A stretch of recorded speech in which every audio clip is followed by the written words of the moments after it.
Hello everyone, in this video I'll be showing you the most OP early game build in Wuchang Fallen Feathers. This will be covering levels 1 through 50. I'll be breaking down the best weapons, armor, and the skill tree, and just general tips and tricks to make the most out of this game.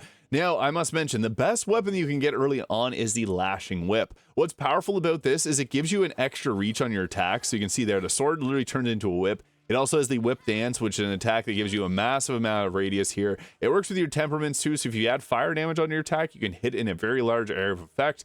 And longswords also have the sword counter. Now, if you don't like parrying, you might actually like the parry in this game. It isn't like other Souls game with the tight invincibility frames. It's actually very generous in the parry, so you may actually might enjoy in this game, and it's going to help out with breaking the enemy's posture. So this weapon, but I also like the Dark Frost Edge, which is a one-handed sword that you can get early on in the game. The reason I like it is you get the evasive maneuver here, so when you use this, you basically can get hit for free anytime in the next few seconds, so you can use this to swap into the one-handed sword, gives you that extra dodge basically, so it just overall ups your overall survivability, but I found the longsword gives you the best damage and reach, so this is a weapon that we like to use. And as for armor, I honestly think once you get the centipede carapace here, this is going to be one of the best choices for armor. It's really depending on the boss that you're fighting. You're going to want to swap these around. Like some of them have higher resistances, so the higher resistances will be better against bosses that have those. It's dependent on the boss that you're fighting and the damage type that they dish out. It also has a really good ability to use the transmogrify, so you can turn the armor into different appearances. As for the pendants, the best ones, I think the twin infant pendant here, giving you an increased stamina recovery speed, is extremely useful. Also, the increasing stab power, this only affects certain attacks, not extremely useful as this one here with the Dracolich pendant, which is something that's going to be useful against a lot of boss fights here to come early on in the game and later on too. Slightly reduces the damage taken and prevents beast roars from making you flinch. There's a lot of bosses in this game that'll roar and it makes you take damage and flinch, so this reduces that, allowing you to get extra damage in.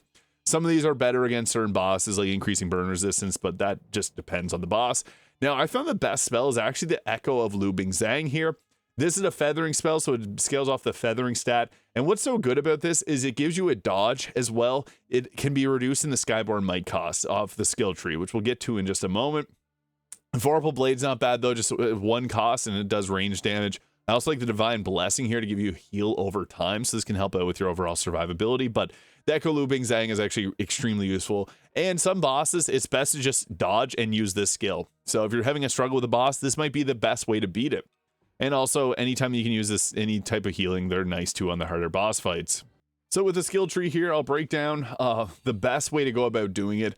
I actually think that it's best to first go for your heals. So we'll go with this one here, increasing the maximum stacks of Skyborn Might by 2. This is useful. You want to have Skyborn Might. That's how you cast spells. So that's probably the first one I'd recommend using. And then going with this one here, which increases your mana vase charges. These don't actually cost any of your red mercury, so you can max these out as soon as you get the items that are required for them. So I'd always recommend just boosting those to the maximum amount. Check those often as you pick up items. Now, this here, well, at above 50% madness, which is often you'll have that, swift draws and swift strikes are more difficult to be able to block. This is okay. We really just want it for whenever you need the next heal. We can also get from over here different abilities for your temperament. So if you wanted to add frostbite, lightning, or any of the other damage types, poise break, blight, corruption, depending on the bosses, you do need to get to over here. But I actually think that once you got the heals, it's best to go spec around the longsword. So we can take the sword stain here, gain one stack of Skyborn Might if it hits an enemy with a second attack from a light sword. I wouldn't really bother too much with the any of these here because they're going to be blink kick kind of sucks. We want to make our way down here, giving ourselves more strength.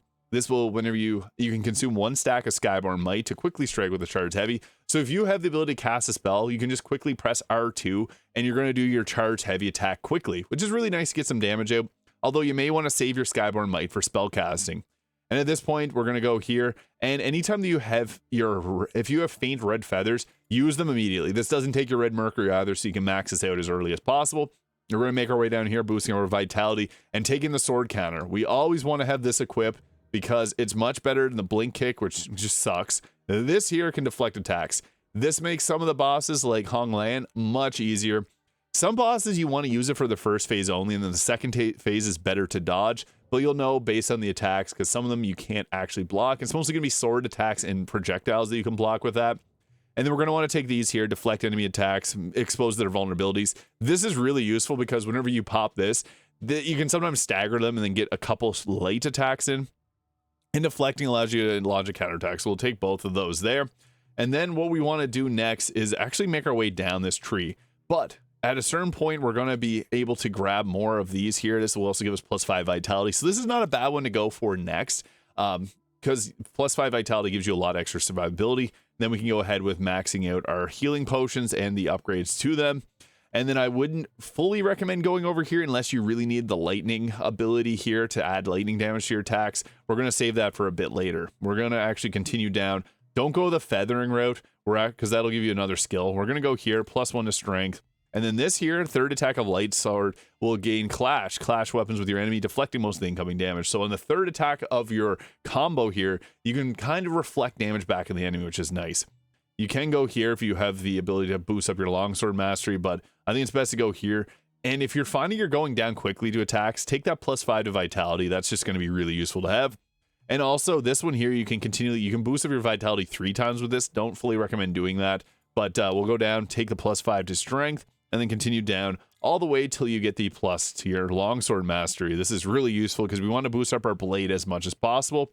So then we'll come back up here and take the longsword mastery as well, boosting your longsword ability up as much as possible. You can also go across over here instead of going all the way around. This, you can see there, I don't have enough to be able to upgrade the strong blade, so it's not actually worth going there. I actually think at this point it's best to go with the +1 to vitality. And while above 90% madness, the final strike of a weapon combo will give you heal. You're not often going to be at above 90% madness, but it can be nice to respec and take this at certain points. If you're fighting a boss and your madness is high, you may as well grab that. But this one here is really good. You recover a small amount of your stamina upon gaining Skyborn Might, which is what you get from dodging. So your dodges will now give you extra stamina, which is really useful. And then at this point, when above 50% madness, Temperance accelerates the effects on your weapon, enhances them faster than usual. I like this one. Take which one of these you need. You can always just, like, let's say you took the lightning and then you wanted to equip this on your weapon. You go ahead here, add the lightning to your attack, and then you're like, oh, I don't need this anymore. You can press X or square on PlayStation to remove it and get your point back. So down here also gives some different ones like Leech, Feathering, Arcane, and Magic, Bone Needles. And well above 50% madness, Skyborn Might cost of Echo skills is reduced by 1. We want this for the Echo of Lu Bingzhang because this will make it now cost 2. As you can see there, that's a skill that it's actually using. This skill is super useful because it gives you a dodge as well as an attack all in one. Now we can continue down this way, but I think it's actually best to go further in with the weapon here, so we can go make our way back around here. You can't, if you don't have the strong blade, it's no point going down there. We want to get our endurance up. The +5 to endurance from here will give us much more, basically more dodging. So this is really good. The increased stamina helps a lot. Also, agility is something our weapon scales off of. So if you want to increase your overall damage, you can boost this up even further.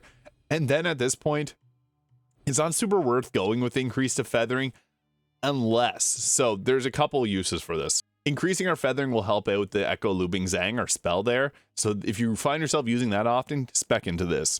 Otherwise, we can go further on this here to give ourselves more Skyborn Might. That's going to be pretty useful.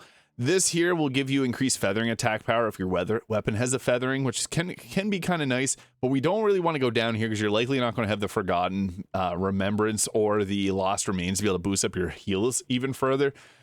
So at this point, if we're using the Echo Lu Bingzhang, we're going to pop down here, take the +5 to feathering, and then continue down the tree. This gives us the Corrosive Flurry, which isn't really that great of a spell.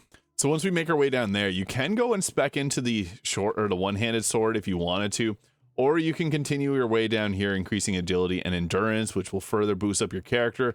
And then there's another skill over here, Crescent Moon, which is okay. But at this point, once you're getting upwards, like this is like level 40-ish, we could also go with the increased. So whenever we are above 50% madness, you gain 1 second Skyborn Might upon using Alacrity. Pretty useful. And above 90% madness, a buff provided by biding time will not decay below 3 stacks, which gives us a boost to our overall damage.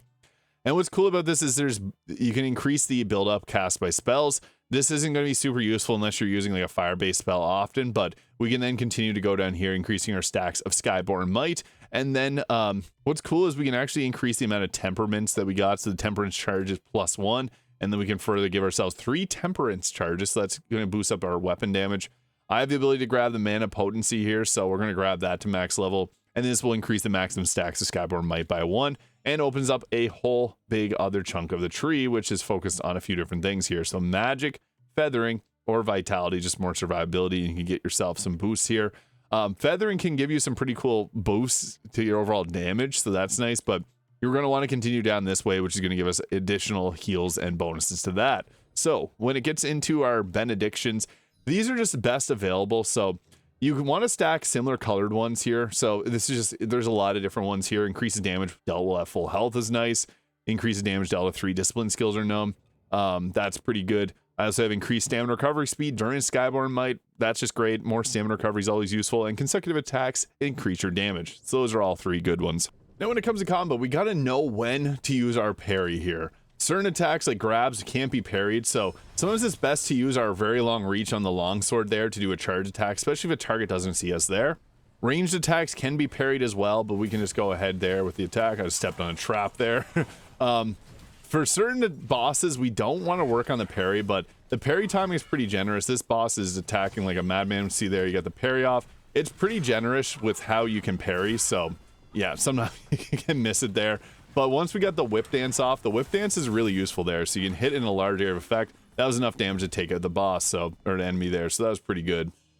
Certain bosses that have grabs or any type of punching attack, sometimes you can't block those. Unfortunately, we got hit there. Yeah, that happens. Watch out for grabs, you can't parry them. Now with our usage of temperaments, we can add a lot of extra fire damage. So I'd recommend using this pretty often when you're exploring, because the extra damage is actually pretty significant. And then using the Echo Lu Bingzhang there, you can see there, you can get actually pretty good dodges with that. That's a really annoying spell there. But the beautiful thing about it is it gives you a bit of a breathing room. So you can pop that, you jump up, and it can dodge some attacks too, which is pretty nice. So you can see there we got an extra extra spell casting to that. You want to sometimes bait certain attacks to be able to use this ability, so that can be pretty effective there. And then always be watching to see if you have the whip dance, because this can be a really good spell in a large area of effect if you're not getting grouped up on by multiple enemies there. So yeah, we typically want to be using our dodge to try and get our Skyborn Might up as much as possible, especially on boss fights. Being able to use this to get away from a boss is extremely useful because the damage that comes from it is pretty high. So yeah, Echo Lu Bingzhang is going to be extremely useful early game just for that breathing room, but the damage on it is great. So that's typically how you want to play. Work on parrying if there's bosses that are parry friendly, and if they're not parry friendly, then just use your dodge, use the Skyborn Might to keep your distance, and you'll be able to take down most of the bosses. And I also have guides on most of the bosses in Wuchang Fallen Feathers, so if you found this video useful, please hit the subscribe button below, and we'll catch y'all in the next video.